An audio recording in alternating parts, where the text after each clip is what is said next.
I think they did that years ago with toheroa, the shellfish up north, because that was so overfished, probably wrong term, but I support it, even if it's just for like 2 seasons or something.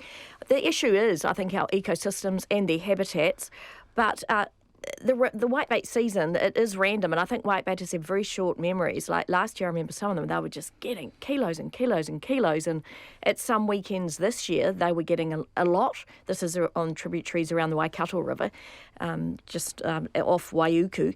So it has its ups and downs. It's very fickle, but on a regular basis, definitely it is lowering the numbers that people are catching. And I think, why not, rather than do all this research and investigate what's causing it, let's just stop it for a few years and treat it like trout. Well, the thing is, Mike Joy has support from other scientists who don't think the fishery is sustainable. But Canterbury University's Dr. Mike Hickford, who's also been on with us before, says we need better information. We have no idea if fluctuations in the catch are even related to fish stocks, let alone whether the whitebait catch is in decline. And it's always been patchy, as you've alluded to. Ian McCracken joining us. Ian is president of the Southland Recreational Whitebaiters Association. Hello, Ian. Yeah, hi. Past president. We do actually have a new president. Okay. What do you and your members, Ian, think is going on with the whitebait catch? What do you reckon? Well, there's just a complete lack of information for a start. We've got to do a lot of research. There's several reasons why it might be in decline, including whitebaiting itself. But do you think it is in decline, though?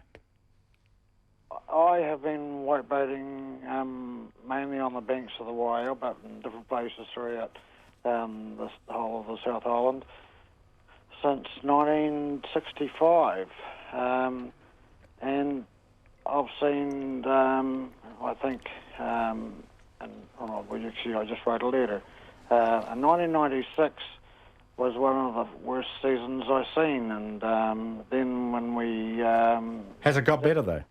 Yes, and the year that we had the Didimo and the Waio, and we had to close the Waio, we had what I thought was, personally for myself anyway, the best, and we just had hundreds of pounds. In fact, we had more than that. Ian, if you've been looking at it, and I'm sure you've got a good memory, going back 50 years, yeah, what do you think is happening overall? Well, there's, like I said, there's other reasons. I think, the rivers themselves, the nutrients and the rivers and things like that aren't really that good for it. Although Inanga adapts, doesn't it? Some of the whitebait are actually adapting to the new river conditions, we're told. And some of them seem to be, unhappy. Oh, I hear the music already. Ian, sorry to leave you there. It's probably a topic we'll talk about in the not-too-distant future anyway. Sally Wenley, I'm sorry you only got one fritter, but you probably had a joyous experience down on the stream. It was a glorious fritter, thank you, yes.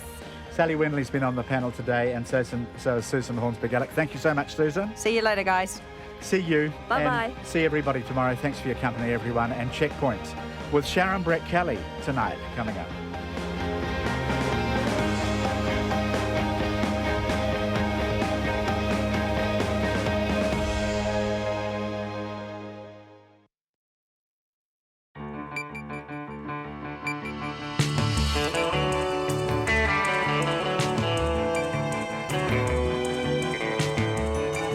Kia ora everyone, I'm Sharon Brett-Kelly, and on behalf of our team, Haere mai, welcome to Checkpoint on RNZ National. Tonight, Bill English has the numbers to become Prime Minister. He joins us live. But who will be his deputy? What's first on his list of priorities? And will there be an early election? The power's back on in the far north after a day of widespread disruption. We hear from angry business people and residents.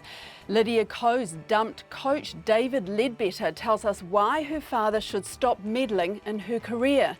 Why Christchurch's once cherished but now quake-damaged Lancaster Park looks almost certain to face the wrecking ball.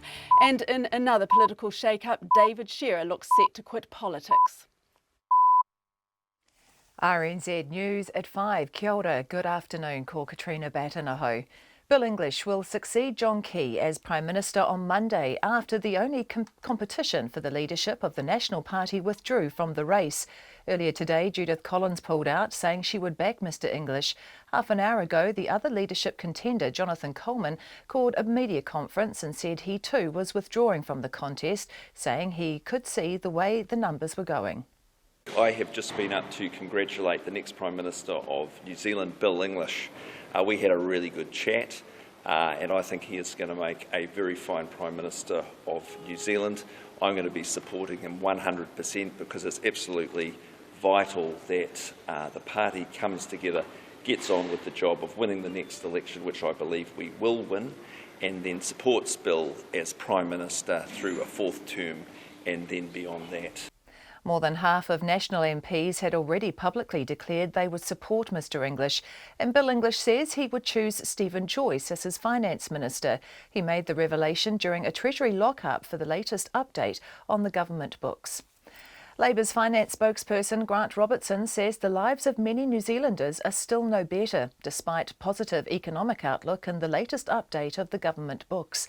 The government expects the economy to stay stronger for longer, filling its coffers with higher tax revenues and giving it a larger budget surpluses over the next 4 years. Employment and economic growth are forecast to increase slowly but steadily over the coming years. Mr Robertson says those benefits are not being shared by everyone. Well, at the high-level indicators, there's certainly signs of growth in the economy, but I think most New Zealanders will look at those numbers and say, why haven't my wages increased in the last year? I've got big house price increases, big rent increases. New Zealanders are just not seeing the benefit of that kind of economic growth. The Labour MP, Grant Robertson. 4 police officers acquitted today by a jury of assaulting a man who later died will now face disciplinary action, along with a 5th officer who didn't face trial. The officers had been on trial at the Napier District Court accused of assaulting Gregory McPeak with weapons, including tasers and police dogs, in March this year. Name suppression has been lifted for 3 of the 4 police officers. They are Senior Constable Andrew Knox and Constables Rochelle Bryant and Alexander Simister. Outside court, the Eastern District Area Commander, Superintendent Sandra Venables, says the public should have confidence in the police to do the right thing. An employment process is underway and will now be progressed with the conclusion of the court process today. And the Independent Police Conduct Authority is also still undertaking its independent investigation. Sandra Venables says a 5th officer who did not go before the jury will also face disciplinary action. Business people in the far north say today's 23-hour power cut has lost them millions in lost trade and production. Transpower suspects someone shot out the insulators on the 3 transmission towers south of Kaikohe last night, severing the far north's link to the national grid. A Kaitaia retailer and farmer, Ian Walker, says the single transmission line into the north is simply inadequate. You cannot build an economy, you cannot attract investment into the far north and businesses to come here when they consider their energy supply unreliable and poor quality. And I've been on about this for years. Ian Walker says politicians are forever trying to fix the North's social problems, but until it has reliable infrastructure, they might as well not bother. The quake-damaged Reading Cinema car park in central Wellington will be demolished. The area surrounding the car park was cordoned off 3 weeks ago after fears it could collapse in a significant aftershock. The Wellington City Council says engineers' reports show the building is so badly damaged it's not safe for anyone to enter. The council hopes to begin the demolition before Christmas. Christchurch's mayor says a report has found that restoring Lancaster Park would cost at least $250 million, which makes it uneconomical to do so. Last year, the City Council reached a $635 million settlement with its insurer over its claims for 1,600 earthquake-damaged assets, including Lancaster Park. The council has been deciding whether to repair the stadium or demolish it, but no decision has yet been made. It's 4.5 minutes past 5. To sport, the former coach of world golf #1, Lydia Ko, feels pressure from her parents could hinder her further development. David Ledbetter has parted ways with Ko after coaching her for the past 3 years. In that time, she won 12 of her 14 LPGA titles, including 2 majors. Ledbetter says Ko can go on to bigger and better things so long as her family keep their expectations realistic. Ko's parents and her sister are all heavily involved in the 19-year-old's day-to-day management, and Ledbetter says her father has had a strong involvement in her coaching. He's not really a player of any sort, but he knows Lydia, he knows her characteristics. But look, if you're going to have a coach, you hand the player over to the coach. Why get involved? It's something that Lydia's aware of. I think she's trying to take more control. But, there's a cultural aspect here. I'm not suggesting they're bad people at all. I am suggesting there's maybe a little too much parental involvement. Lydia Ko's former coach, David Ledbetter. The Breakers coach Paul Henare is threatening to swing the selection axe if his underperforming side don't snap out of their slump. Last season's runner-ups head into tonight's game against the Brisbane Bullets in Auckland in last place on their NBL basketball ladder following 4 straight defeats. Henare says he's not afraid to make personnel changes to arrest the Breakers' horror run of form. And rugby legend Sir Colin Meads is set to be honoured in his hometown of Te Kuiti with a life-size bronze statue. That's the news.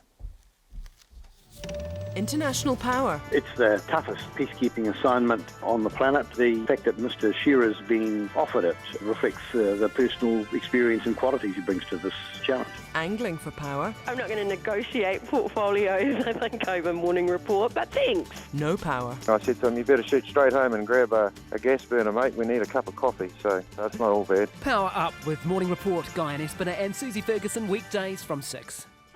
Then on 9 to noon, Dr. Larry Farwell, inventor of brain fingerprinting, can measuring brain signals identify criminals and clear the innocent. And after 10, Vera and Shetland author Anne Cleves on what makes a cracking murder mystery. Join me, Lynn Freeman, in for Catherine Ryan after Morning Report on RNZ National. Met Service weather through to midnight tomorrow, Northland to Waitomo and Taumaranui, cloudy with isolated showers.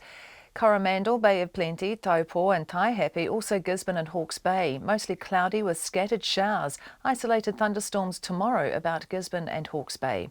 Taranaki to Wellington, also Wairarapa. Patchy rain or showers clearing tomorrow and fine spells developing. However, isolated afternoon showers about the Ruahine and Tararua ranges. Marlborough and Nelson often cloudy with a few showers today, becoming fine tomorrow but cloud increasing in Nelson later. For Bulla, Westland and Fiordland, fine, cloud increasing tomorrow and rain developing in the south from the evening.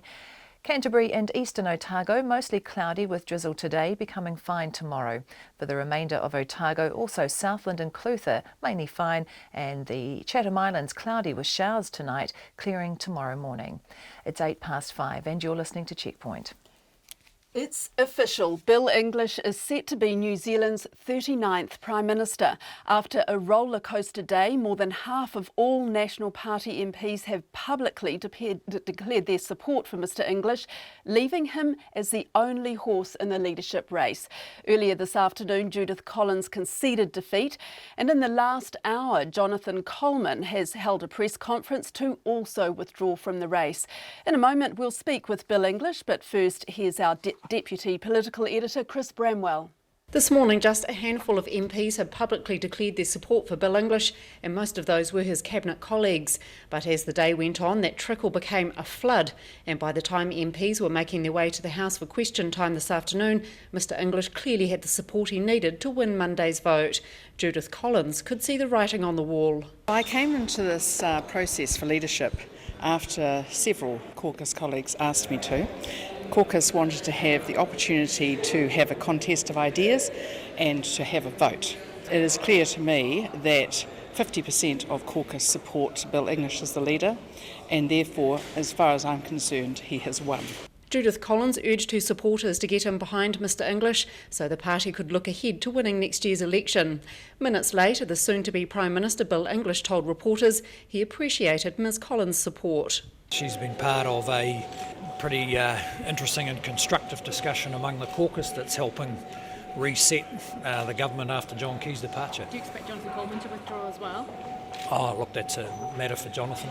Just a couple of hours later, Dr Coleman told reporters he'd been to see Bill English and congratulate him on becoming the next Prime Minister. I'm going to be supporting him 100% because it's absolutely vital that the party comes together, gets on with the job of winning the next election, which I believe we will win, and then supports Bill as Prime Minister through a fourth term, and then beyond that to the election in 2020. The news today that the Labour MP David Shearer is set to leave Parliament after being put forward for a United Nations job means there's likely to be a by-election in his Mount Albert seat. The Labour leader Andrew Little says given that, and with John Key's resignation, the earlier the election next year, the better. You've got a new Prime Minister who doesn't have an electorate-wide mandate, an MP now who is definitely going to go, two other MPs frankly biding their time. It's starting to look like a pretty ropey end to this Parliament, and it may just, to short-circuit the whole thing, go to the country and let's have the argument about the issues that matter right now. But Bill English will not be drawn on whether he will go to an early election. Oh, look, not discussing any of that. There's, we're in a process that goes through to Monday, and nothing really changes until then. But Mr English did today announce that his replacement as Finance Minister would be Stephen Joyce. Not surprisingly, Mr Joyce is pretty stoked. Oh, if I got the job, I'd be very excited. I've been Associate Finance now, working alongside Bill for the last 8 years. It's been a long and enjoyable apprenticeship. We get on very well together, and I'm very much looking forward to having that opportunity if it comes to pass. With Mr English's numbers looking solid, the real race now is for the deputy role. Both Paula Bennett and Simon Bridges have publicly declared they want the job, but there may be others who put their hat in on Monday. Atu i te whare pārimata mō te hōtaka o te ahiahi, ko Chris Bramwell ho. Well, Finance Minister and Deputy Prime Minister Bill English joins me now on the phone from Wellington. Congratulations, Prime Minister. Well, look, I'm very happy to be the only candidate, but I'm not a Prime Minister yet. That will be sorted out on Monday. That's right. So we still have to wait till Monday for the vote. Well, look, the national MPs are still sorting out the other, the deputy leadership.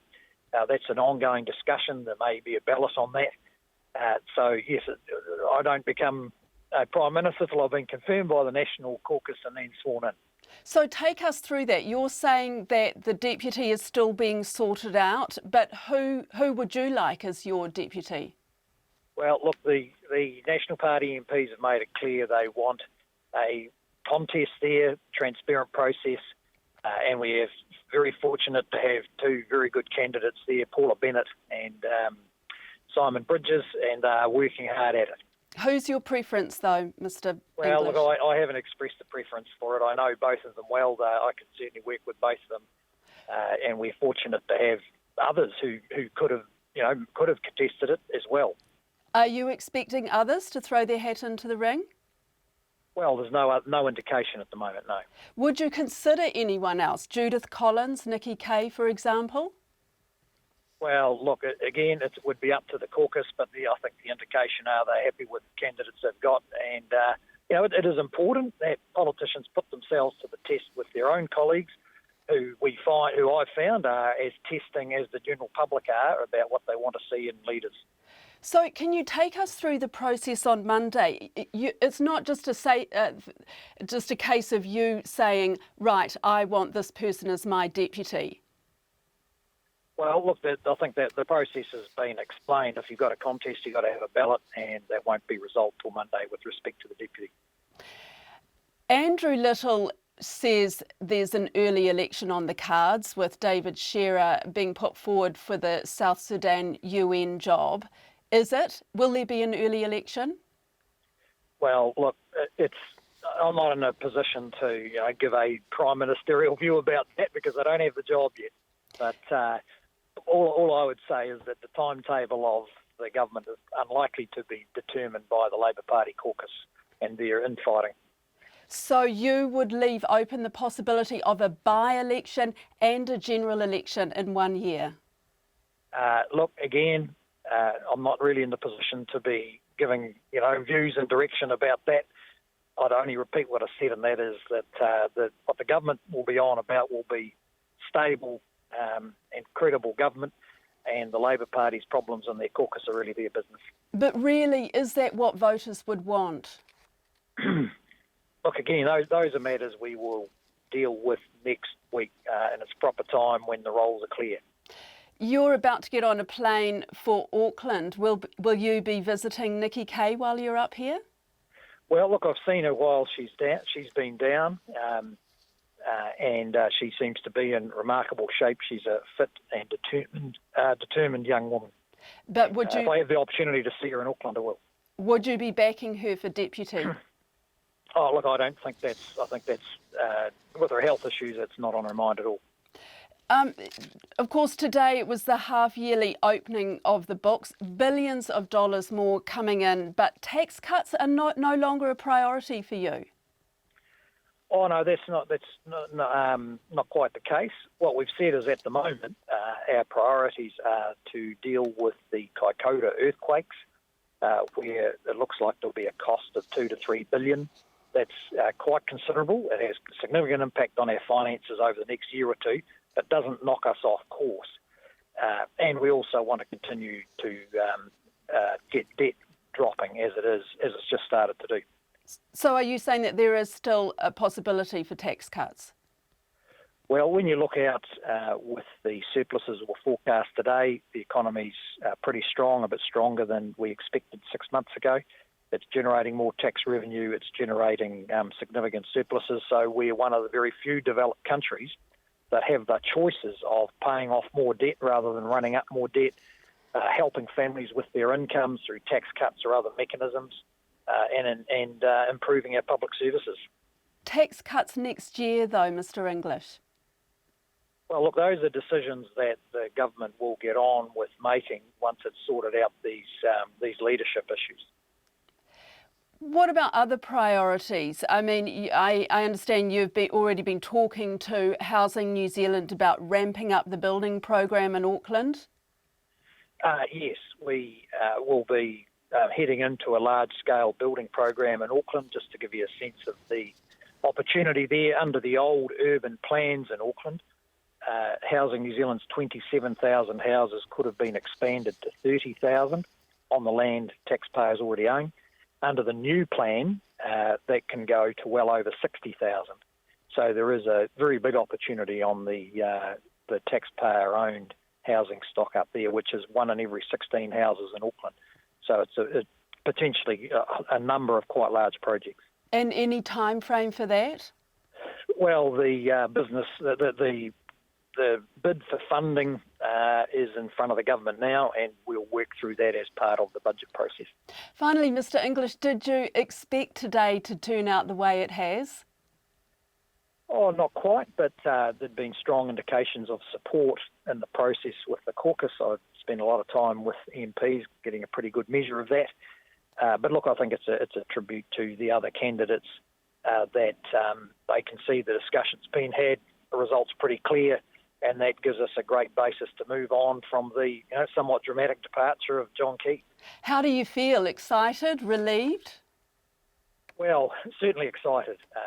I mean, it's just an amazing opportunity because New Zealand has so many positive choices, and these are arguments worth having, and I really want to be part of it, as do my colleagues. Bill English, thanks very much for your time.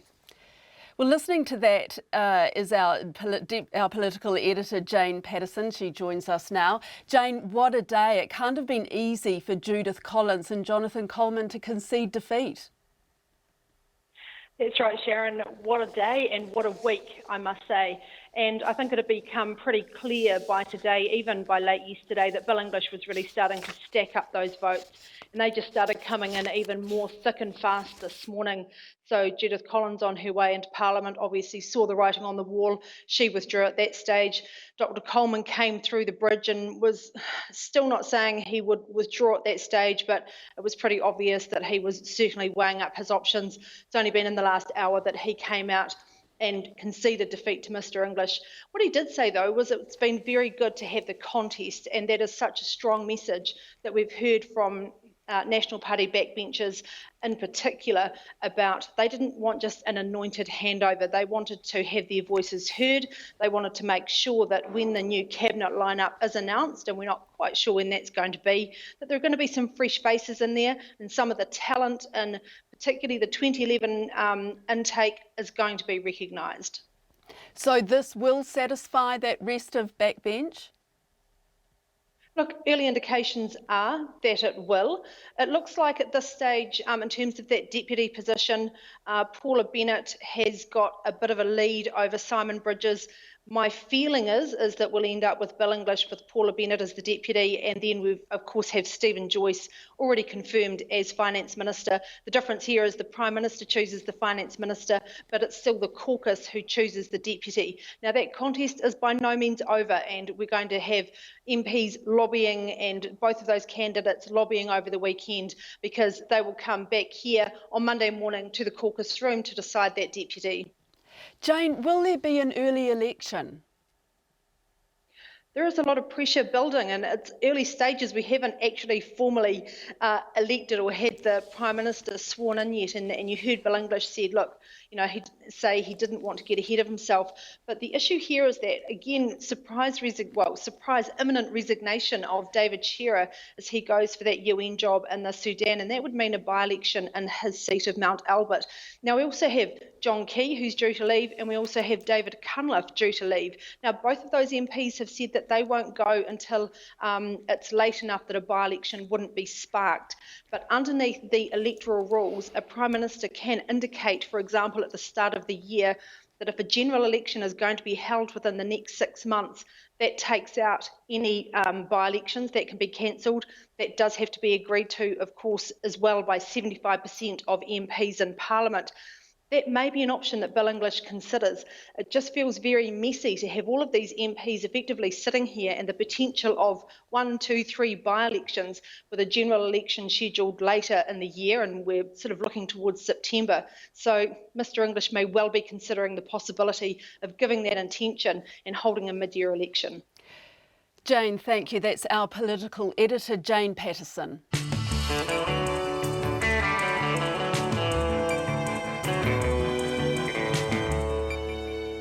Coming up, Lydia Coe's ousted coach says her father is sabotaging her future by putting too much pressure on her. And we visit a tiny settlement near Kaikoura, still cut off since the quakes. We'd love to hear from you in any way you choose. Who should be Bill English's deputy leader? You can text us on 2101. You can tweet us at Checkpoint RNZ, Facebook us, Checkpoint with John Campbell, or email checkpoint@radionz.co.nz. And don't forget, you can watch us online at rnz.co.nz/checkpoint or on Freeview Channel 15. Well, now the power's back on in the far north this evening after a day of dark shops, desperate cows and widespread disruption. Schools and businesses have been closed, the phones have been out, and homes from Kaikohe to Cape Reanga have been without electricity. Lois Williams reports.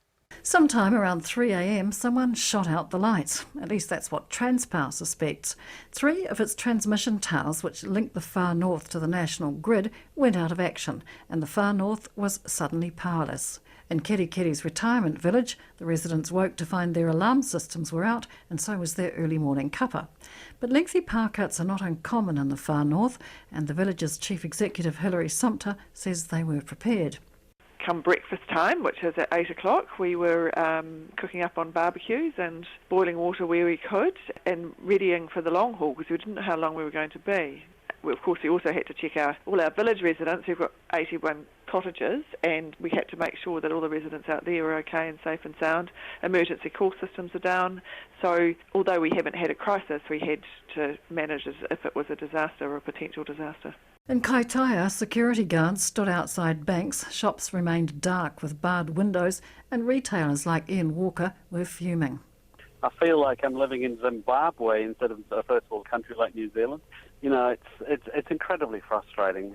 Just half an hour after the power went off, a small army of council contractors was on the move around the far north, carting generators to water treatment and sewage plants. And so is every available sucker truck in the north. A council spokesman, Ken Little, says some of the region's 170 sewage pump stations have generator backup, but without power, the rest have to be vacuumed out to keep running. And not knowing how long the power would be out, the council hired extra generators today from Auckland. We've got reservoirs, and most of the sites have still got plenty of water. We thought rather than possibly running short, that we'd have our generators on site so that we can power up the water treatment plants and pump to the reservoirs as required. Transpower says it's incredibly disappointing that anyone would vandalise transmission towers. Repair crews sent to the remote site between Maunga-Tapere and Kaikohe found bullet casings nearby. Transpower's communications manager, Rebecca Wilson, says it looks very much as if somebody's shot out the glass insulators on 3 towers hundreds of metres apart. We still suspect third-party damage, some malicious behaviour around firearms and shooting out the insulators on those transmission towers. The police have been on site and have taken evidence, and now it's a police matter.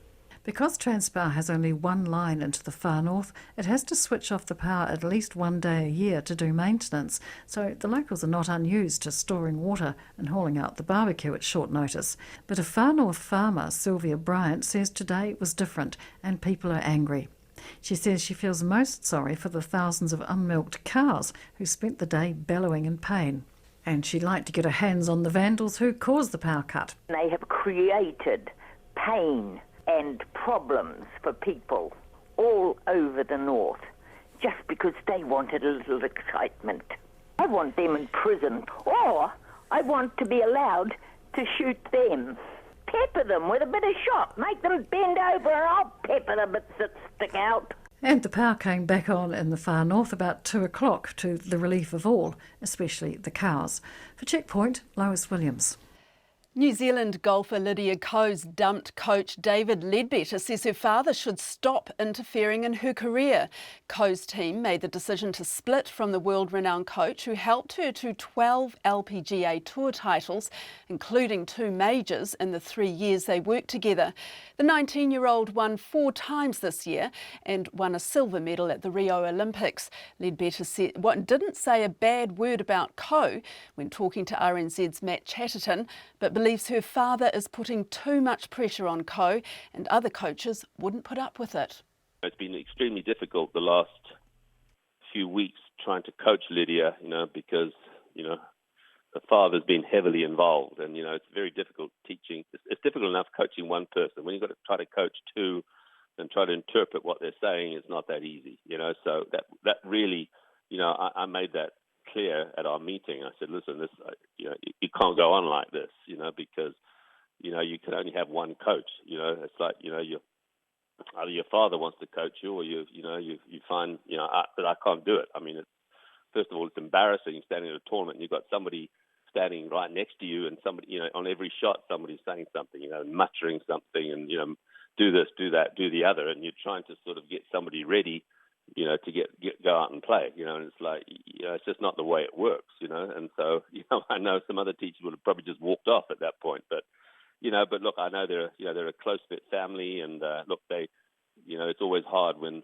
parents have brought their child up and, they've got a prodigy there and they've obviously been successful, but, there's a point in time where you've got to sort of let the bird fly, let the bird fly the nest, so to speak, and let her do her own thing, because she can, she's quite capable of doing that. If you don't let a player or a young person make their own decisions and make a few mistakes, it makes things tough in the long run. I mean, look, she's a tremendous talent, and look, they can go to another coach, and I'm sure she's going to have success. And if they find that right recipe, and Lydia does take control over what she's doing, I mean, look, she could go on to even bigger and better things. I find it hard to see how she could have the same meteoric rise that she's had these first 3 years. I mean, because, it's not only, her play, it's also the other players. You've got some superstars out there now, like this Aria Jatanagan, who's an amazing athlete and hits the ball miles, and, she's going to be around for a long time. Got some players of similar age to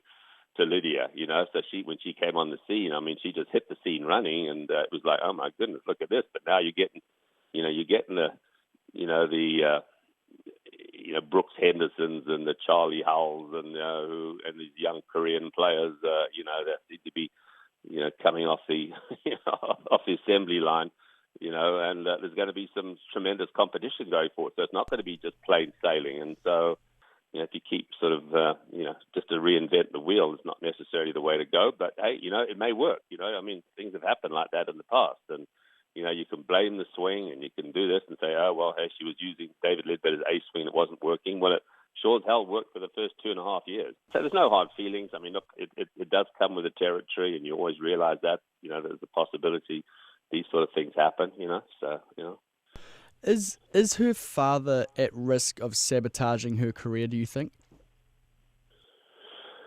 Well, you know, I mean, look, he's a very interesting guy. I mean, look, he's not really a player of any sort, you know, but he knows Lydia, he knows her characteristics, and, you know, he knows, you know, certain things. And but, you know, I've always felt, look, if you're going to have a coach, you hand the player over to the coach. Why get involved? You know, I mean, if you want to coach the player, then why hire a coach to start with? You know, so it's like, you know, so yeah, you have to be, you know, you have to sort of look at it and say, well, you know, I mean, it's something that, you know, Lydia's aware of, and, you know, I think she's trying to take more control, but it's, you know, there's a cultural aspect here. There's you know, to take into account. There's, you know, and they're not bad people. I'm not suggesting they're bad people at all. I mean, but I am suggesting there's maybe a little too much parental involvement there, and, you know, Lydia should be given a leash where she can prove, you know, that she can do this on her own. She doesn't need, you know, a lot of support around her apart from her coaching team, you know. And so, to me, it's like, hey, you know, just let her do her thing. You know, she's going to be just fine. And that's Lydia Ko's dumped coach, David Ledbetter.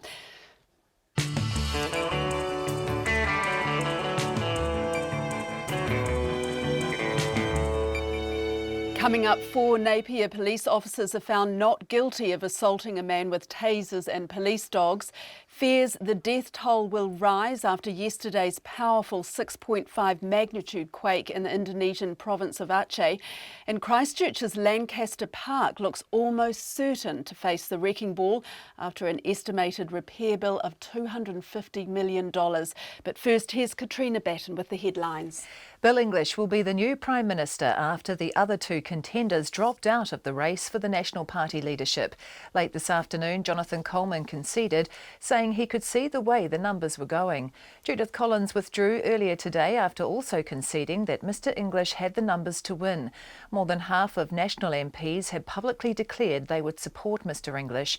Bill English has acknowledged the contribution of the other candidates, saying the caucus still has to formally meet on Monday before his leadership is confirmed. However, he told Checkpoint it was an amazing opportunity. The government says growing budget surpluses will give it plenty of options for future spending and eventually possible tax cuts.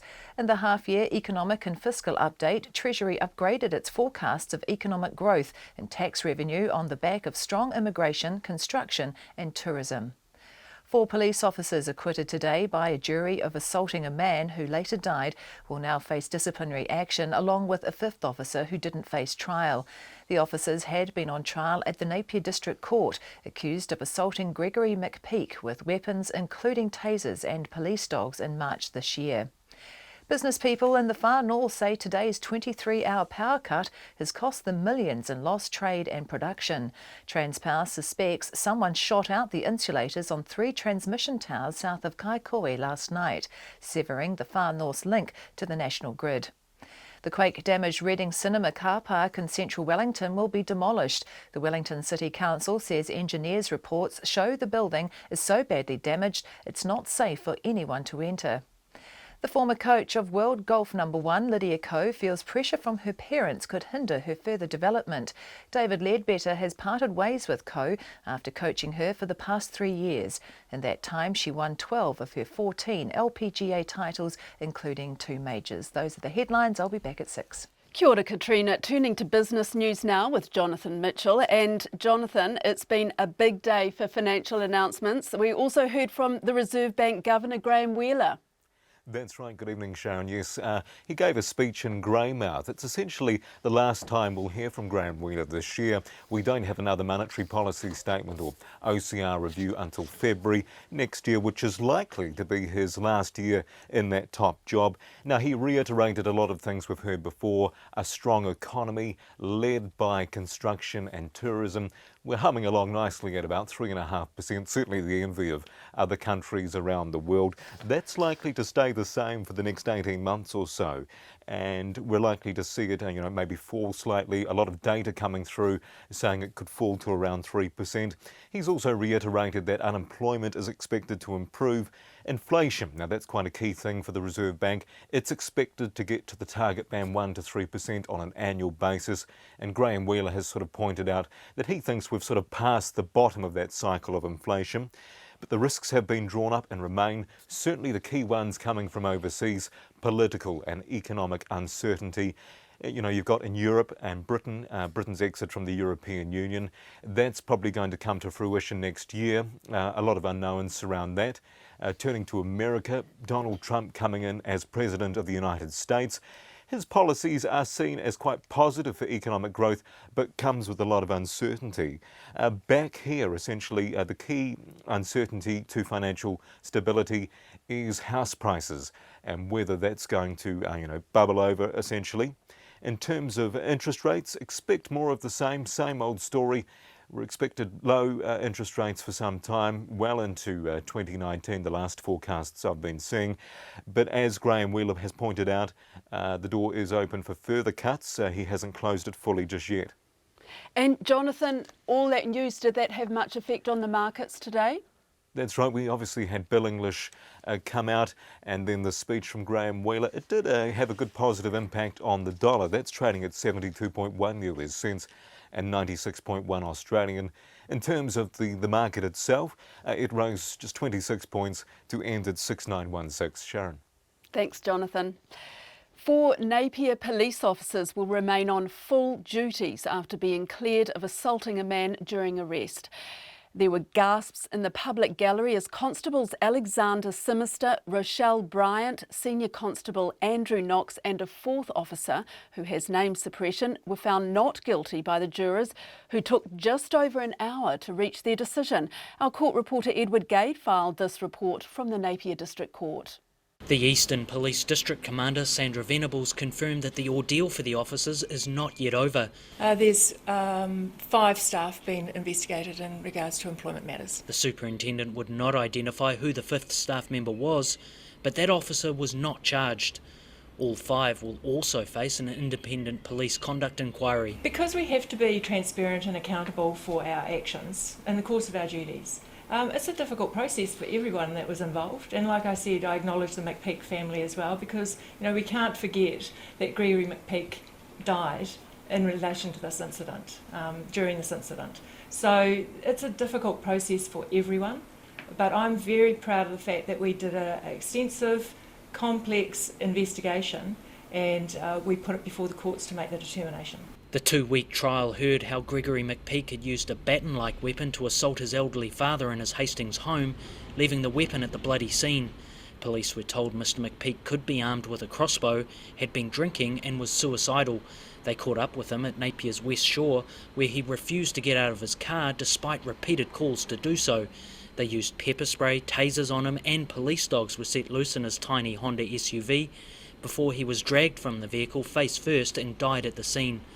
A post-mortem examination found he had a cocktail of drugs in his system, and the officer's actions had nothing to do with his death. Superintendent Venables said the ordeal had been a strain on the McPeak family and that of their officers. This matter was thoroughly investigated with assistance from out-of-district staff and was subject to extensive review, with the decision being made that it should be put before the courts to make the final and independent determination. During the 2-week trial, the Crown argued the officers had used excessive force against Mr McPeak and failed to reassess the situation as it developed. In the end, there was no crossbow, and Mr McPeak was only ever seen with what appeared to be his angina medication in his hand. But as Constable Simister's lawyer Doug Rishworth said, the Crown's case was trial by hindsight, and the officers had to act on the information they had. The pepper spray was ineffective, and the tasers, while delivering a short jolt of pain, failed to incapacitate the 179-kilogram Mr McPeak. The officers also feared Mr McPeak could drive off or use his vehicle as a weapon, and defence lawyer Susan Hughes QC said there were times when the officers lost sight of his hands as he reached forward towards the ignition. The defence lawyer Jonathan Krebs said his client had a duty to protect the community against a man potentially armed with a lethal weapon. To do nothing was not an option. During the trial, it emerged one of the officers involved, Constable Rochelle Bryant, was only 4 months out of police college, had never fired a taser before or even seen one being used. I don't know the circumstances. You've had the benefit of listening to all the evidence. I have seen the file, of course, and read the file, but in regards to that, all I can say is that it was a good thing to put it before the court, a really good thing. It was good for the jury to be able to hear all the evidence, and they've made a determination. The officers have been on full duty since the incident and will remain on the roster. Mō te hōtaka o te ahi, ko Edward Gay Aho. It's feared the death toll will rise in the Indonesian province of Aceh after yesterday's powerful 6.5 magnitude quake. Up to 100 people have been killed and hundreds more injured after dozens of buildings collapsed. Residents are said to be traumatised as the quake hit the same region devastated by the 2004 earthquake and tsunami. The ABC's Imogen Brennan spoke to an aid worker and has this report. Video filmed at the site of the 6.5 magnitude quake in Indonesia's Aceh province shows toppled buildings and piles of rubble. Local police, military and residents dig through the mess with their bare hands. They're searching for survivors and finding bodies. There have been about 100 deaths already. Hundreds more people are injured. It's not known how many are missing. Helen Vanwell is the Indonesia country director for the humanitarian group CARE. Around 5 a.m. there was a major earthquake in Aceh, the northern part of Aceh, centered mainly in an area called Pide and Brun. And this was an area that was also hit during the earthquake and tsunami of 2004. It is landlocked, so it wasn't hit by the tsunami, but was hit by a major earthquake at that time. And it's in an area that is part of the Ring of Fire, and it has many earthquakes very often. But this is a major one. A major one like this hasn't happened for a long time. And many are left homeless because many houses were destroyed, other buildings, 14 mosques, a school, the major hospital in the area. So the damage is really devastating. And then, of course, the loss of life. We believe that there are almost 100 people who have perished, close to 300 injured. And the rescue efforts continue because it is believed that there are still many more buried underneath the rubble.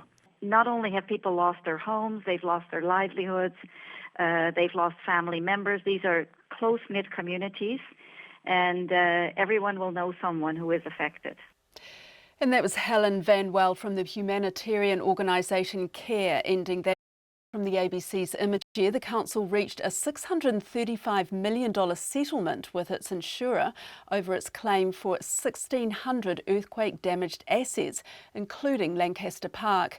Since then, it's been pondering whether to restore or demolish the stadium. Maya Burry reports.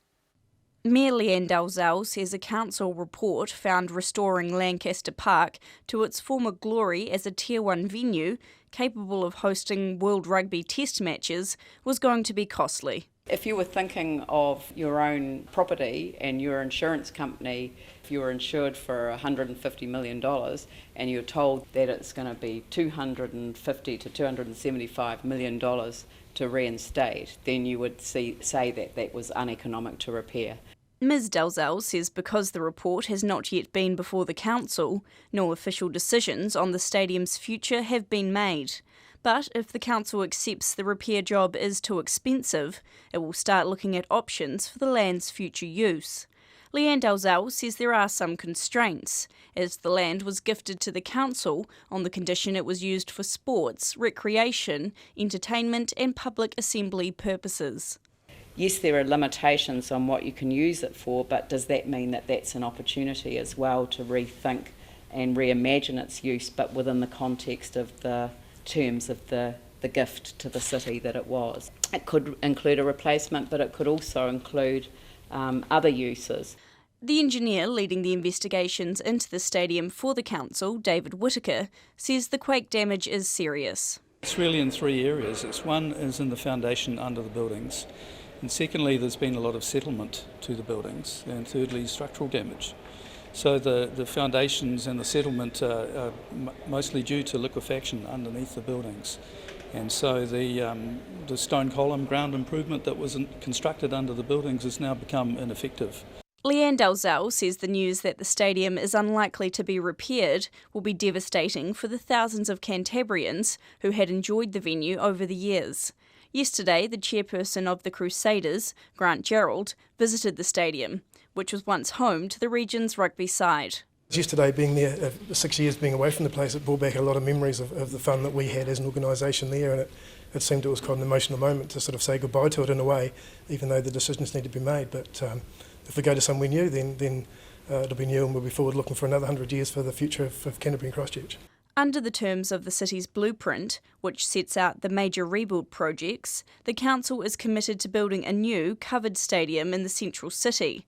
Leanne Dalzell is hoping this will be a multi-purpose arena.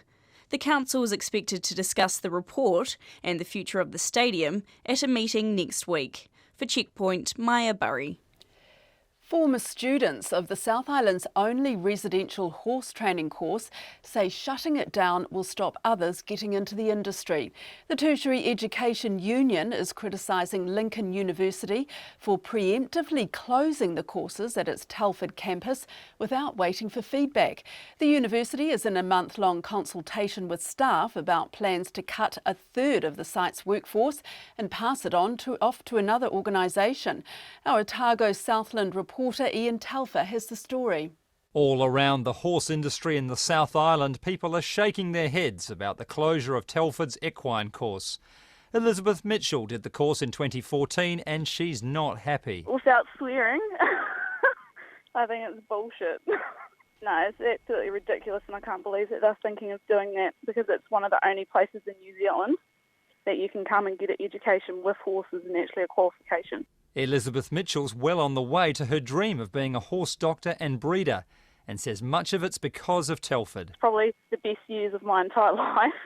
Yeah, equine was just amazing because it gave me such a hands-on learning in an environment that I probably would never ever get the chance to. And it actually led me to do what I want to do today and be a specialist veterinarian with equine. The course is unique because it's the only Level 4 certificate course in the South Island, and the only one which is residential, with students living on the campus and farm working with horses all day. 18-year-old Steph Hubbard, who describes herself as horse crazy, did the course this year among a class of 13. She says the course was the perfect springboard into the horse industry, but it felt like the course was being starved of funds and was struggling to get students. Apparently they haven't had very many enrolments for next year. And so if there's not many people going, then there's not much money coming in, I guess. And yeah, they need students. They need more than, apparently they were only getting like 5 that were enrolled. And they need more than 5. Emily Cammick's an international eventing rider who runs a training school in West Melton in Canterbury. She says she suspects the problem is with the course's marketing because it shouldn't have any trouble attracting students. I'm in the industry 24/7 and there is a huge, huge population of people interested in the equine industry and that are looking at gaining more knowledge. So I think it's a great course, and maybe there's just a lot of people that don't actually know that it exists. The Tertiary Education Union's organiser, Chris Smith, says Lincoln University's breached proper process by starting to wind the course up only one day after beginning consultation on ending the jobs of the 2 tutors who run it. And she says Lincoln wants another educational institution to take over Telford, but closing the courses preemptively will make the campus less attractive. It's popular with employers. It's the students who go through the program all find employment in a wide variety of areas. You know, it's had a huge impact, and I do think that it was not an act in good faith. Lincoln University says the equine course had only 9 students in 2014 and 2015 and 14 last year, and that's not enough.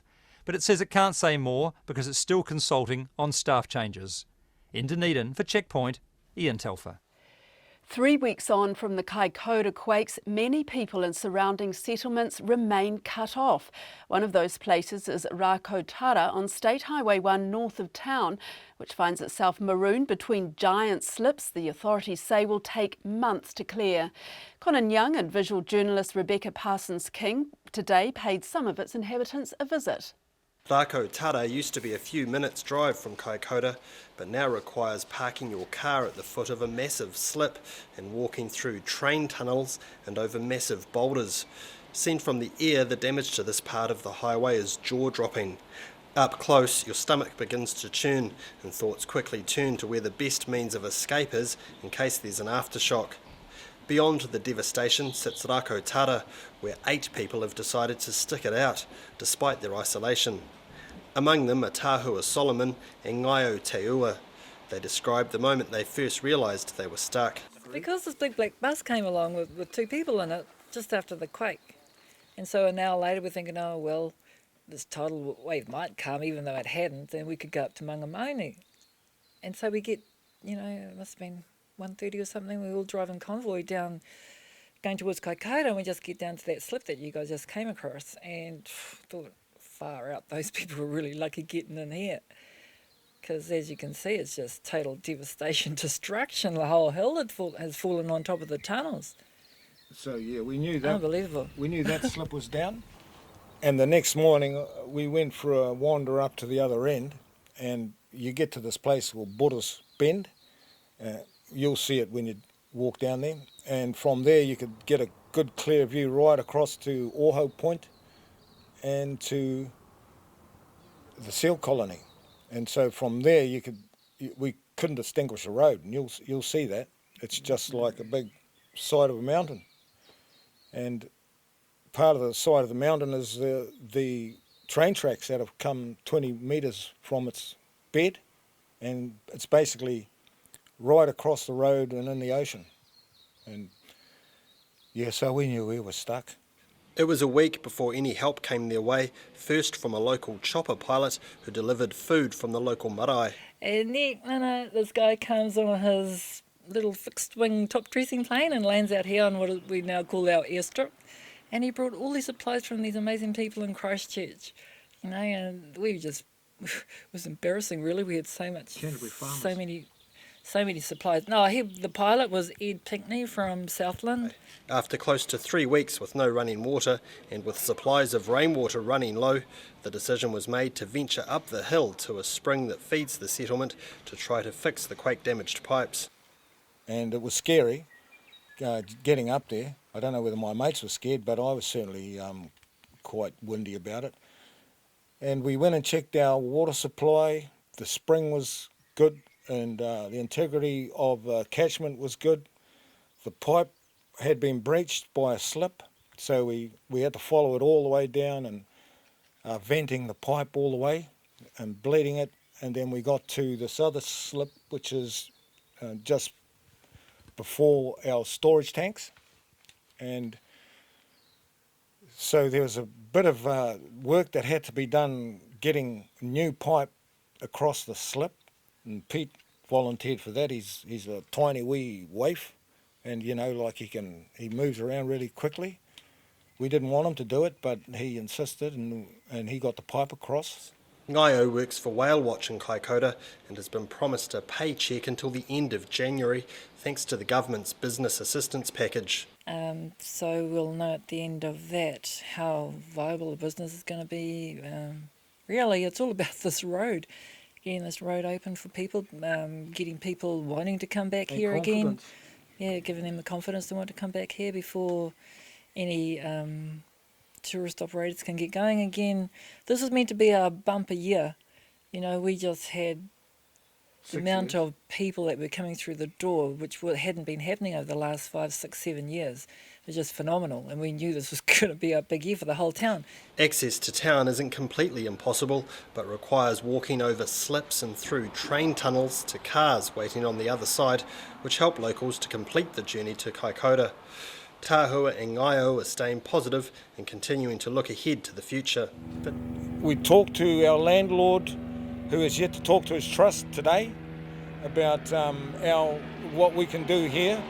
there may be opportunities, considering there's going to be a road crew that's going to be needed, and they're talking to a lot of people, and they talk, where's the accommodation, and so this place is really, it really does suit accommodating people, so, it's all up in the air. For now, Tahua and Ngaio are making do with what they have and what they describe as their splendid isolation. We're just stuck. We have about 2.5 kilometres of road that we can race up and down. So the diesel four-wheel drive, that's beginning to choke because you never get it out of third gear. And so the jets are beginning all to become all carboned up. They're thinking of declaring independence from the rest of New Zealand. Sovereignty. I think a lot of the people that live here have already declared that years ago, but not us. I like being on the road to everywhere and having the ability to just move in any direction, really, but that's stopped. Yeah, you could get from North Auckland to Invercargill on this road out in front of us. Yeah, it's a bit blocked at the moment. And that's Ngaio Te Ua ending that report from Conan Young. Person of the Year, Donald J. Trump. The US President-elect is Time magazine's pick for 2016, the person who's had the most impact on American and global affairs for good or for bad. Other candidates included Hillary Clinton, Vladimir Putin and Facebook head Mark Zuckerberg. Mr. Trump has also been putting forward more names to take positions in his new administration. The BBC's Jane O'Brien has more. Love him or hate him, there's little denying that Donald Trump has come to define 2016, at least according to Time magazine. But the front page accolade isn't exactly a tribute. Mr. Trump was picked for reminding America that demagoguery feeds on despair. It may be hard to measure the scale of Mr. Trump's disruption, but calling into a popular TV show, the president-elect took issue with accusations that he has divided the nation. When you say divided states of America, I didn't divide them. They're divided now. I mean, there's a lot of division, and we're going to put it back together, and we're going to have a country that's very well heeled. To help him do that, Mr. Trump has reportedly tapped retired Marine General John Kelly to be head of Homeland Security. He's a seasoned commander whose own son was killed in combat in Afghanistan and the third general in Mr. Trump's proposed cabinet. Iowa Governor Terry Branstad may become ambassador to China. China says he's an old friend, which may come as a relief following Mr. Trump's tough talk on trade and provocative phone call with Taiwan's president. Time magazine says Mr. Trump has demolished the politics of yesterday. It is perhaps then symbolic that Hillary Clinton was their runner-up, a position she is all too familiar with. Jane O'Brien reporting there. Well, Bill English may be a certainty for our next Prime Minister, but who will be his deputy? In a completely unscientific poll, Alex Ashton, armed with the names of mostly gnats in a hat, headed to the Auckland suburb of Onehunga to ask locals who should be second in charge. And we have Winston Peake. Oh, wow. Phenomenal. Yeah? Yeah, you're a fan? Oh, yeah, sort of. Yeah. But he'd be pretty good. Yeah, I think he'd stir them all up. Fantastic. And do you want to give it a go, sir?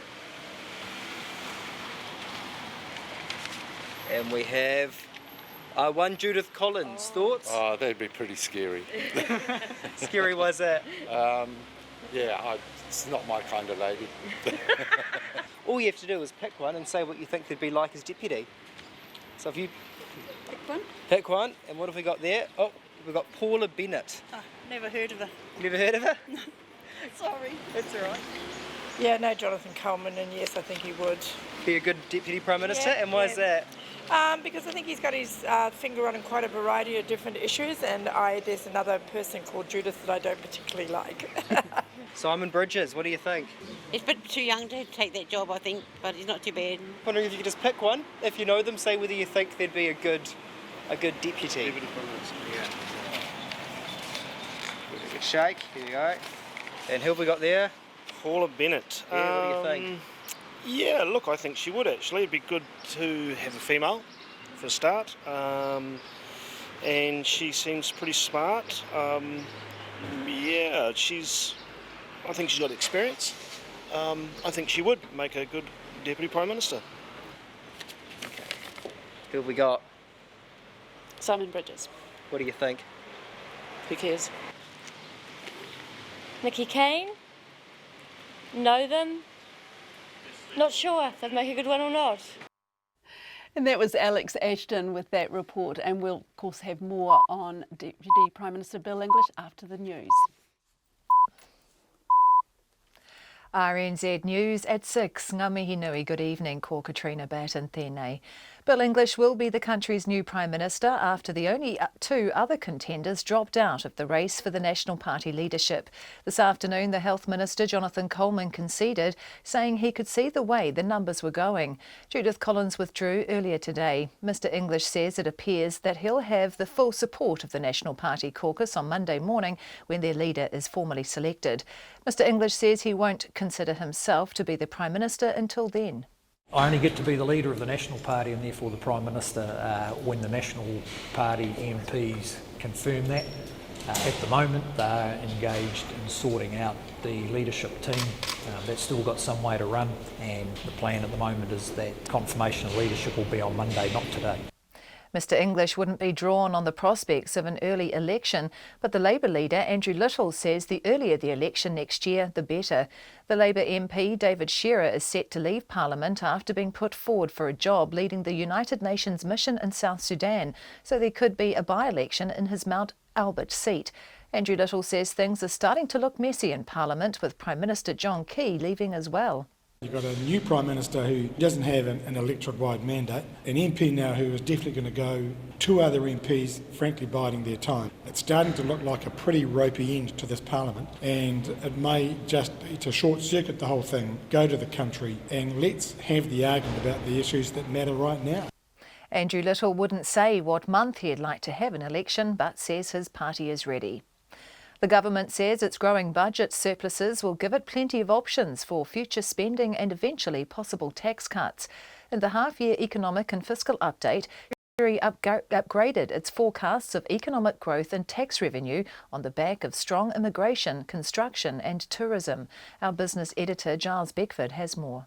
Treasury expects the economy to grow about 3% a year over the next 4 years, with another 150,000. His preference at the moment is to spend on infrastructure such as roads and houses, put extra money in for health and education, cover the costs of the Kaikoura earthquakes and repay debts. For the time being at least, tax cuts seem to be bottom of the list. This is Giles Beckford. 4 police officers who have today been acquitted of assaulting a man who later died will now face disciplinary action, along with a 5th officer who didn't face trial. The officers had been on trial at the Napier District Court, accused of assaulting Gregory McPeak with weapons, including tasers and police dogs, in March this year. Name suppression has been lifted for 3 of the 4. They are Senior Constable Andrew Knox and Constables Rochelle Bryant and Alexander Simister. Outside court, the Eastern District Area Commander, Superintendent Sandra Venables, said the public should have confidence in the police to do the right thing. She says an employment investigation is underway for the 4 officers and a 5th officer who did not go before the jury. The Independent Police Conduct Authority is also investigating. A Far North farmer says the vandals believed to have caused today's massive power cut should be jailed if they're caught. Transpower believes the 3 transmission towers that went out last night were shot at, severing the region's link to the national grid.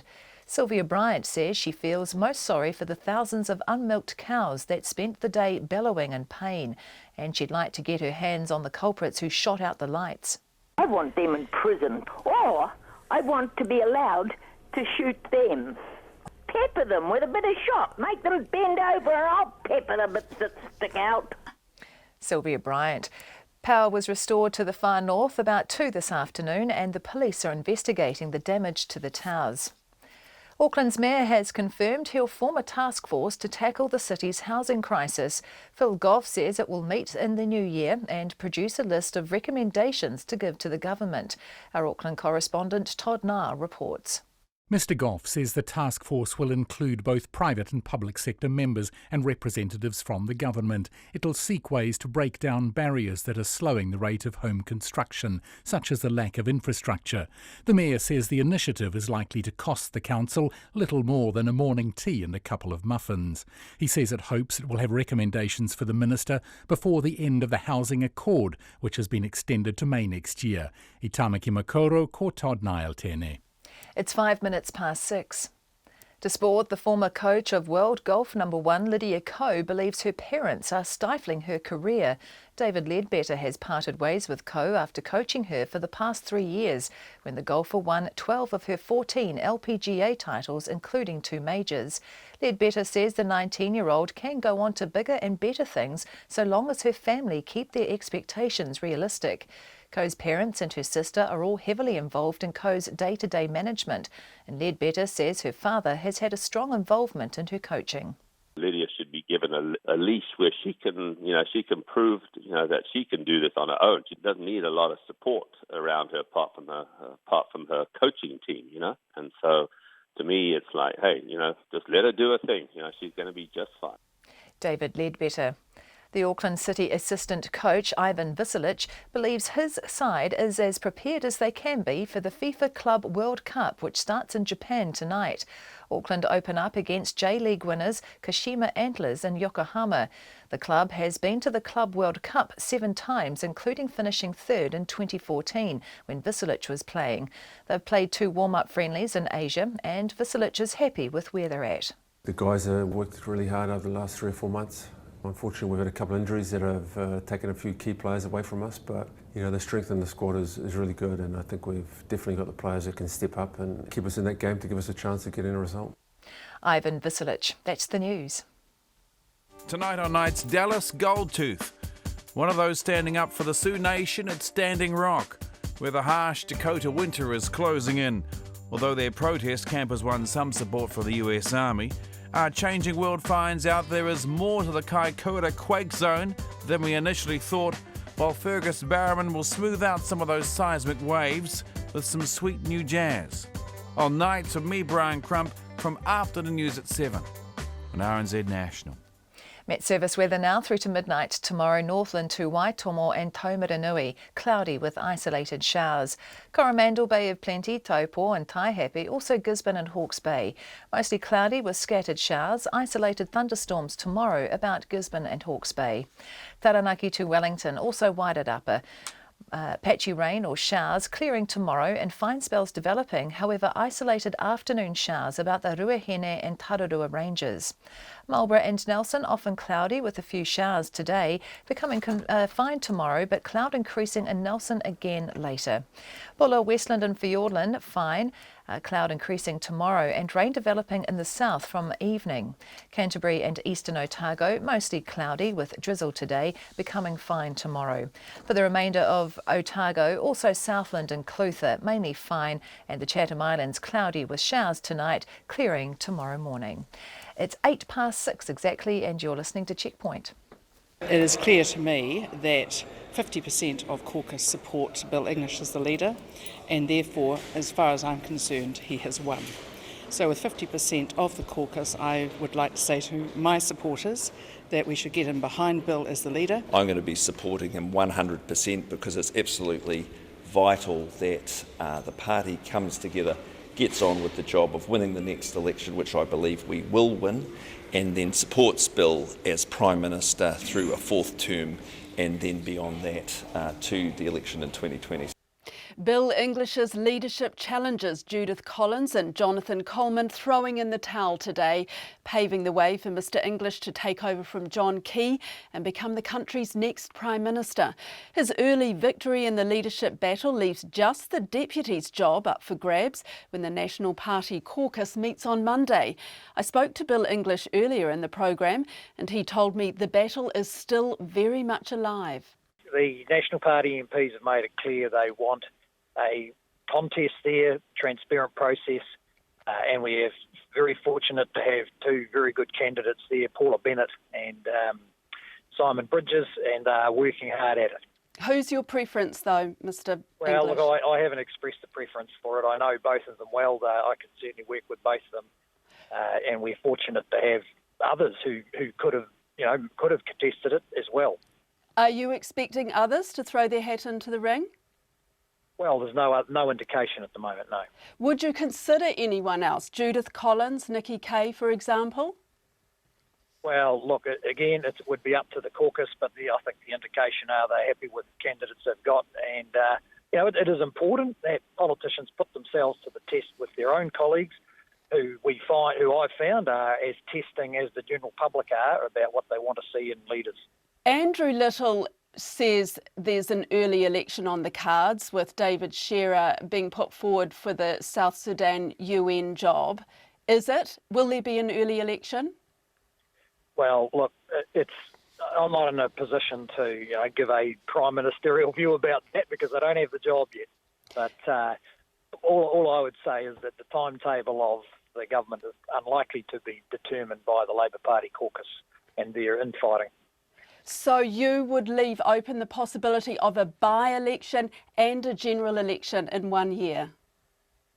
Look, again, I'm not really in the position to be giving, views and direction about that. I'd only repeat what I said, and that is that what the government will be on about will be stable and credible government, and the Labor Party's problems in their caucus are really their business. But really, is that what voters would want? Look, again, those are matters we will deal with next week in its proper time when the roles are clear. Meanwhile, the government was set for a bumper surplus this year, but it's been cut back significantly by the cost of the Kaikoura quakes.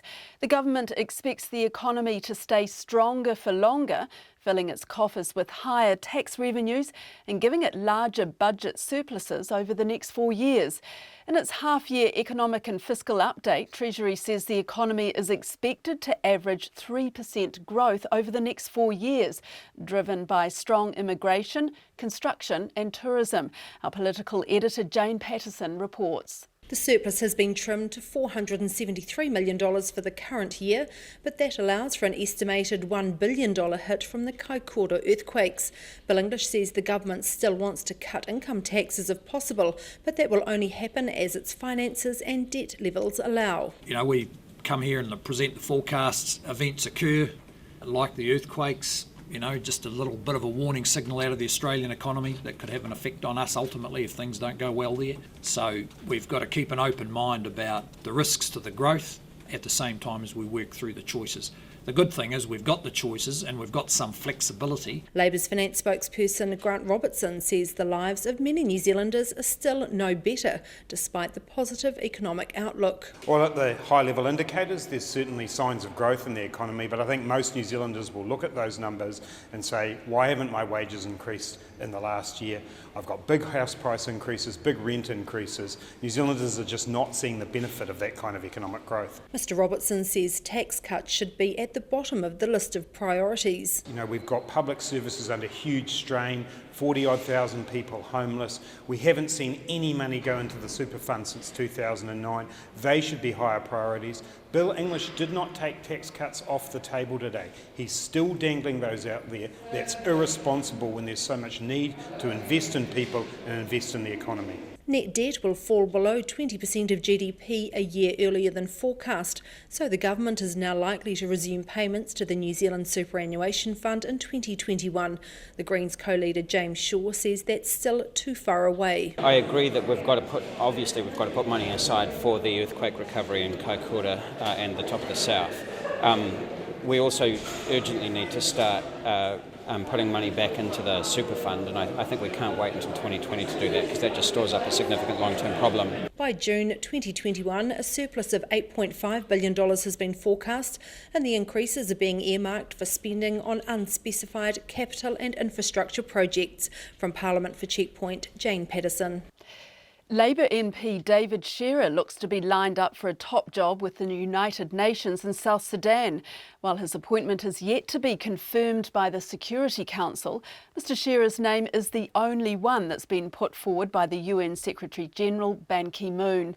It's expected to be confirmed by tomorrow, and the one-time Labour leader would take up his new role in charge of the UN peacekeeping mission in the world's newest country in late January. Our reporter Sarah Robson takes a look at the implications of Mr Shearer's impending departure from Parliament. David Shearer entered Parliament back in 2009 when he won the Mount Albert by-election sparked by former Labour leader Helen Clark's departure. He replaced Phil Goff as the Labour Party leader in late 2011, a position he held for a little under 2 years before stepping down in August 2013, having lost the confidence of many of his caucus colleagues. Since then, he's held the shadow Foreign Affairs portfolio.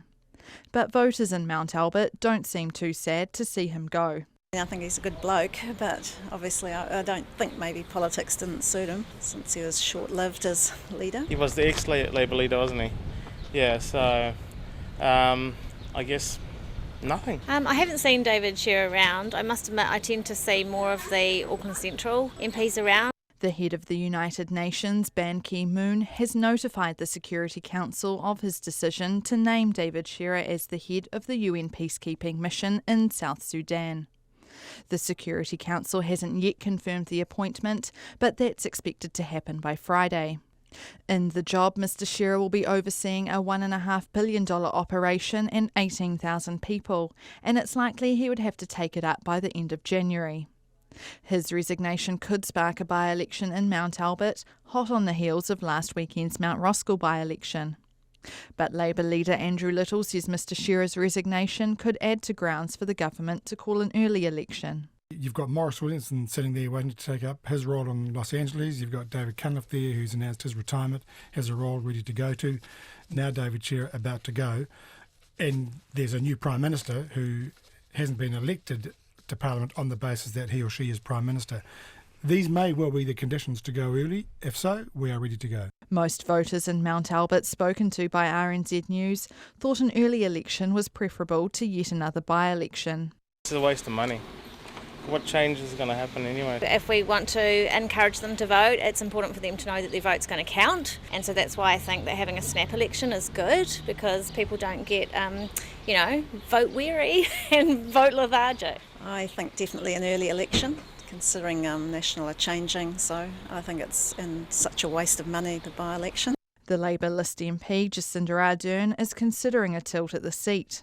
Electorate boundary changes in 2014 meant Mount Albert gained big chunks of the Auckland Central electorate, where she's previously stood. Look, it's something that I really want to talk to the team in Auckland Central about and the team in Mount Albert. Ultimately, it is their call. They've got to decide who they want. But I'll be having a think about it. David Shearer isn't commenting until the Security Council makes its decision on his appointment. He has previously worked for the United Nations for almost 20 years. He ran humanitarian operations for the UN and Save the Children in the Middle East and Africa. For Checkpoint, Sarah Robson, Aho. The Auckland Mayor Phil Goff has set up a task force to combat the city's burgeoning housing shortage. The announcement comes just a day after strategist Leonie Freeman scrapped a proposal to set up a new entity to tackle the housing crisis after the council and government apparently showed no interest. I spoke with Phil Goff this afternoon and asked him what it would mean for Auckland. What it's about is what you'd expect, actually, is a common sense approach to the obvious housing crisis that we have in Auckland. We need to deal with the shortage of supply and the unaffordability of housing. And what we're doing is simply pulling together a range of people, both public and private sector, so central and local government, builders, developers, banks, planners and so on, to really examine where the obstacles lie in converting the housing consents into actual houses built. We've dealt with the planning issues in terms of, under the unitary plan, we now have an ample supply of land that is zoned for housing. But what is standing in the way of getting those houses built and addressing the shortfall between the demand for housing and the supply of it? And it includes central government. So have you been talking to Nick Smith about this?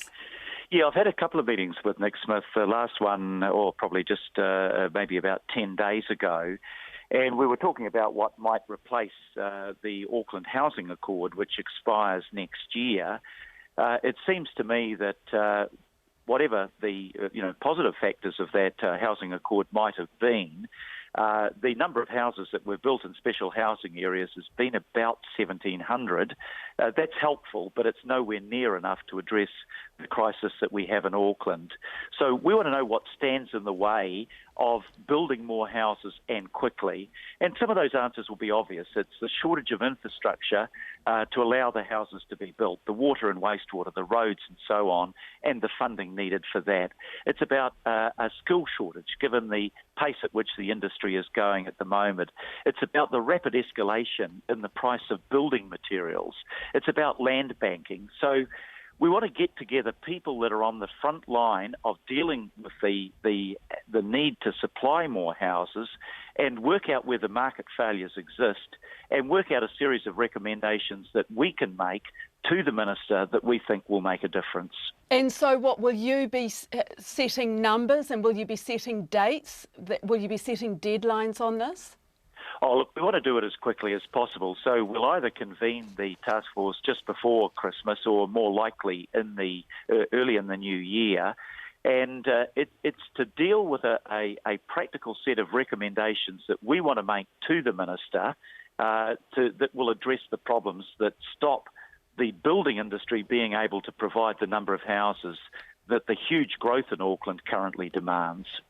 The housing strategist Leonie Freeman, she's been involved in housing in all kinds of forms for a long, long time. I mean, she had this idea pulling together all of the parties. Have you had any discussion with her about this? Because she scrapped that plan earlier this week and said that the council and central government didn't seem to be interested in it, but yet it seems very similar to what you've pulled together here in the task force. Well, I had a brief discussion with her on the fringes of a meeting on homelessness a couple of weeks ago, but she hadn't, to the best of my knowledge, asked to see me personally.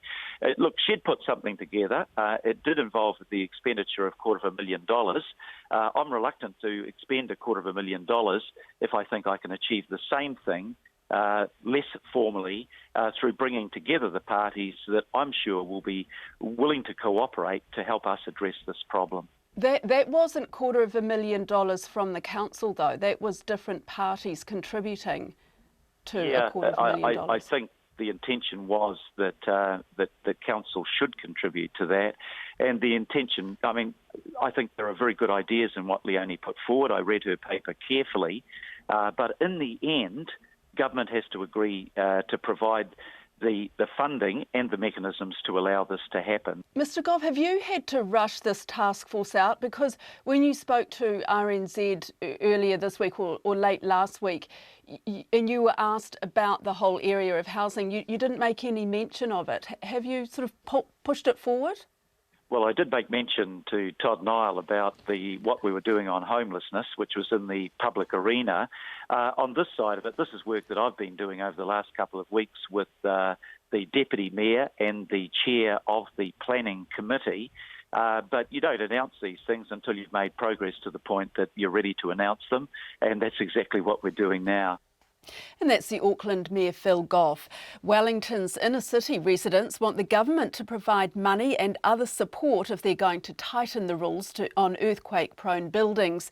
The City Council's Strategy Committee today debated its position on the government's proposed regulations for assessing and strengthening quake-prone buildings. But before they did, they were told to remember strengthening doesn't come cheap. Here's our local government reporter, Michael Kropp. Roughly 660 buildings in Wellington are deemed earthquake-prone.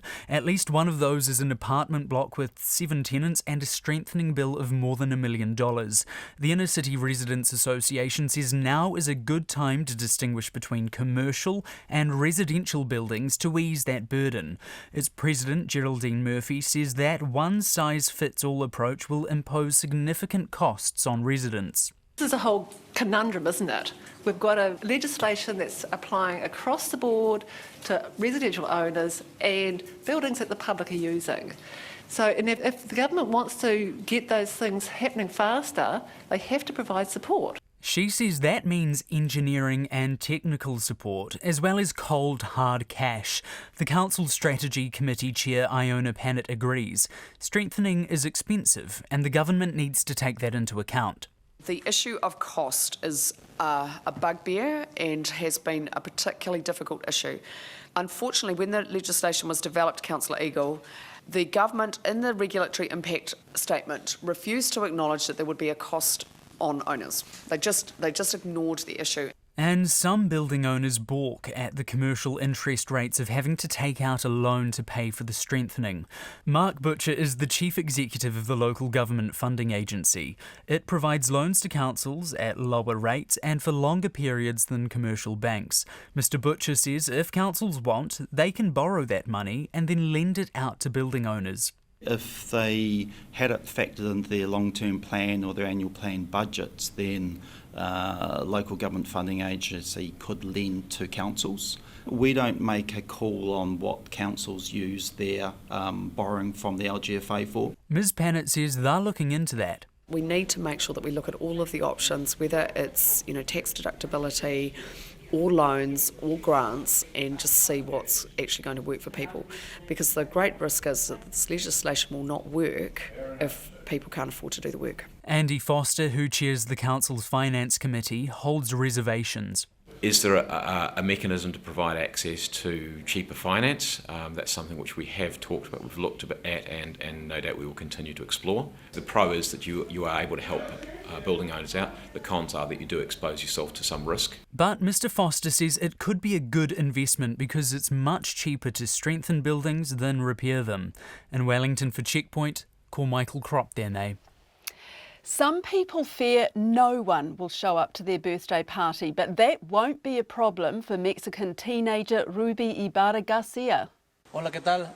Los invitamos este 26 de diciembre a los 15 años de nuestra hija, Ruby Ibarra Garcia. That's Ruby's father, who posted a video invitation to his daughter's 15th birthday on Facebook and on a public setting. It's gone viral and 1.2 million people have said they will attend. Now police are to be sent to the family's home village in the state of San Luis Potosi. Reporter Juan Poliard spoke to the BBC's Jackie Leonard about the monster birthday bash. We are talking about 1.2 million people that are saying will attend this party, 1.2. Of course, we cannot know for sure how many of them will end up going, and despite both her father and Ruby have said they wouldn't turn anyone away, if just thousands of people even try to attend, I don't think anyone actually knows what may happen there. This story is so gripping for many Mexicans that in social media it seems everyone has something to say. It has prompted memes and imitations. One airline is offering discounts for flights to Ruby's home state. Even the Mexican government is using the event to promote its own app for route planning. It will take place in a field, quite a big field, outside a very small village in the state of San Luis Potosi. Actually, to make the story even more striking, only 150 people live in this village. There is no cell phone coverage, there's no internet access. And it will take, as I said, in an open field, so everyone from the near communities and maybe from further away, who knows, will be able to go, as is usual in rural Mexico. In Latin America in general, but particularly in Mexico, the 15th birthday party for a girl is something very special, quite unique. Is seen as the official debut in society, the moment when she comes of age, celebrated with lavish parties, with live bands, among other things. And in Ruby's case, there's even going to be a horse competition with prizes for the participants. So for sure, Ruby's party is something that not only her and her family, but other people will remember, and all because of that video her father made. Quite a story. And that's reporter Juan Poliard. Now, the party is on December the 26th, and we'll let you know if all 1.2 million of the guests will show up. A couple of texts, well, quite a few emails coming in today about Bill English becoming the Prime Minister. One here saying National won't want an election before they get a few more houses built. And another says, Sharon, I'd love to know why the two contenders, Judith Collins and Jonathan Coleman, withdrew on the same day and why they Both didn't see the numbers when Key had already backed his finance minister when he decided to resign, and also overwhelming numbers of people backing Paula Bennett for Deputy Prime Minister. Well, that's Checkpoint for this evening. Thanks for joining us on your radio, your television, online, or however you chose to connect with us today. You can hear highlights in late edition at 10:15 this evening, or any of our stories tonight on rnz.co.nz/checkpoint. And for all the latest news, information, feature stories from New Zealand and around the world, go to the rnz.co.nz homepage. So from me, Sharon Brett Kelly, and the fantastic Checkpoint team, have a great night.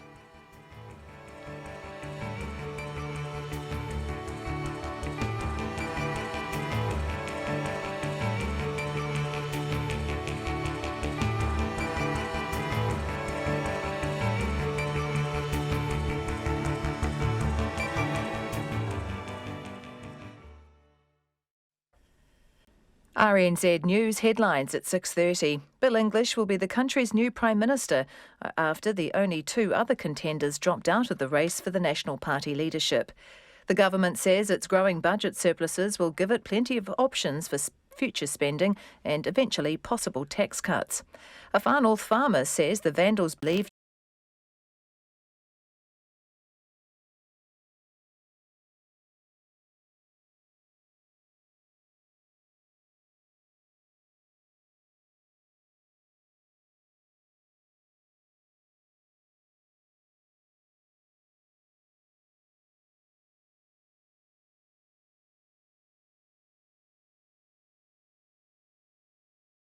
Sparrow to the Australian avalanches and some classic Prince Buster with a little help from Chopin.